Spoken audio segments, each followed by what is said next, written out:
आपने mobile phone बहुत ज़्यादा इस्तेमाल करना शुरू कर दिया है। वो बहुत बोलने लगी है। तुम बहुत जंक फूड खाने लगे हो।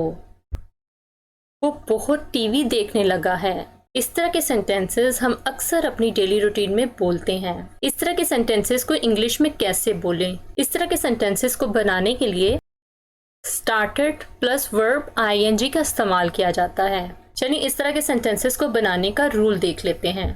इस तरह के सेंटेंसेस को बनाने के लिए सबसे पहले आएगा सब्जेक्ट, देन हैज या have, then started, then verb के साथ जो सेकंड वर्ब आएगी, क्योंकि स्टार्ट जो है ऑलरेडी एक वर्ब है तो सेकंड जो वर्ब आएगी उसके साथ हम आईएनजी लिखेंगे। उसके बाद अ लॉट। हैज जो है हम थर्ड पर्सन सिंगुलर सब्जेक्ट के साथ हैज लगाएंगे, बाकी सारे सब्जेक्ट के साथ हम हैव का इस्तेमाल करेंगे। और जब इन्हीं सेंटेंसेस को हम पास्ट में बनाएंगे तो हम हैज और हैव की जगह हैड का इस्तेमाल करेंगे। हैड का इस्तेमाल सब सब्जेक्ट के साथ किया जाता है। तो आइए इस स्ट्रक्चर को कुछ एग्जाम्पल के साथ और अच्छे तरीके से समझ लेते हैं।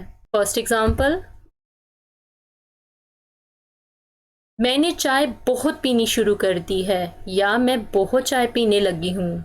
पीनी शुरू कर दी है या पीने लगी हूँ, सेंस बिल्कुल एक ही है। यानी जो काम आप पहले नहीं करते थे अब वो काम आपने करना शुरू कर दिया है या आप वो काम करने लगे हैं। तो इस तरह के सेंटेंसेस को बनाने के लिए स्टार्टेड वर्ब और सेकंड वर्ब के साथ हम आईएनजी का इस्तेमाल करते हैं। तो सेंटेंस बनेगा I have started taking tea a lot. I have started taking tea a lot. Next example, वो बहुत बोलने लगी है या उसने बहुत बोलना शुरू कर दिया है। She has started speaking a lot. She has started speaking a lot. वो बहुत टीवी देखने लगा है या उसने बहुत टीवी देखना शुरू कर दिया है। He has started watching TV a lot. आपने मुझे बहुत नज़रअंदाज करना शुरू कर दिया है या आप मुझे बहुत नज़रअंदाज करने लगे हैं। तो सेंटेंस बनेगा You have started ignoring me a lot. You have started ignoring me a lot. उसने बहुत सोना शुरू कर दिया है या वो बहुत सोने लगा है। He has started sleeping a lot. तुमने जंक फूड बहुत खाना शुरू कर दिया है या तुम बहुत जंक फूड खाने लगे हो।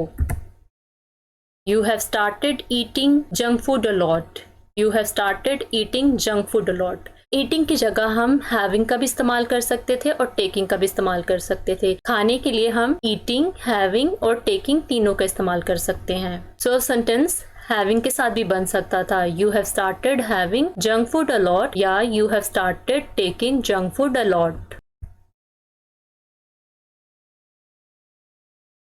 आपने मोबाइल फ़ोन बहुत ज़्यादा इस्तेमाल करना शुरू कर दिया है या आप बहुत ज़्यादा मोबाइल फ़ोन इस्तेमाल करने लगे हो।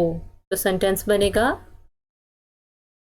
You have started using mobile phone a lot. You have started using mobile phone a lot. बच्चा बहुत रोने लगा है। Kid has started weeping a lot. Kid has started weeping a lot. अब एक सेंटेंस आपके लिए जो कि ट्रांसलेट करके आपने कमेंट बॉक्स में लिखना है।